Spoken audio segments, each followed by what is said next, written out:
I want to talk about renewable energy again. Last night on Paul Murray Live, I expressed my scepticism about this huge $30 billion solar farm project announced for Australia exporting solar electricity into Singapore. I said to Joe Hildebrand from news.com.au that I didn't think this thing would fly. We'll see when it's finally built. Well, our Darwin Bureau chief here at Sky, Matt Cunningham's had the story today that the biggest customer for this project has already pulled out. Good to join you.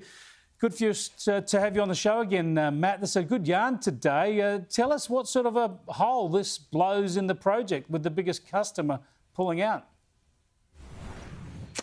Well, I suppose it depends who you speak to. I think it is a serious blow for the Sun Cable project. The company we're talking about here is iSwitch. Now, it's an independent energy retailer in Singapore that's actually shutting its retail operations, Chris, because of the global energy crunch, in particular the soaring cost of natural gas. That has made iSwitch basically unviable. Now, it had been touted as one of the foundation companies for this Sun Cable project. Now, we are several years away still from a final investment decision on this project, Chris, and so it means that Sun Cable is going to have to go out there and find more customers for this product. Of course, this is being touted as the world's biggest solar project, a 120 square kilometre solar farm in the Barkly region in the outback of the Northern Territory that would then be sent 800 kilometres from the Barkly to Darwin by high voltage transmission lines, and then 4,200 kilometres from Darwin to Singapore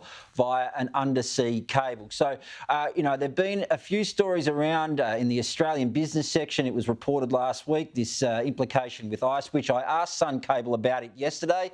They said it was a bit of a blow that they had lost this customer, but they said that they were hopeful that they would find other customers for this solar power.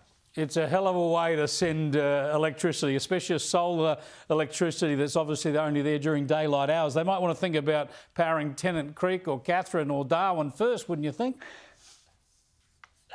Well, that in itself is causing a few problems, actually, Chris. There are 4 solar farms that have been built in the top end in the last couple of years. We've spoken about this before. They're still not providing electricity to the Northern Territory's electricity grid, and that's because of the issues they're causing with reliability. I think you might remember last year we talked about a report that the NT government had done into achieving its 50% renewable energy target by 2030 when we'd applied for it under Freedom of Information. 116 of its 118 pages had been blanked out. Well, I actually got hold of that report a couple of weeks ago, and it shows that there'll be a significant increase to power costs for consumers in the Northern Territory by achieving that 50% renewable energy target. That was something that the government had tried to keep secret, but those rises will be in the order of about $300 per year for the average customer to provide the infrastructure necessary for the grid to be able to basically utilise that solar power. That's without considering the upgrade that will be needed to the transmission lines between Darwin and Katherine, and the industry experts I talked to, Chris, estimate that cost at about $350 million.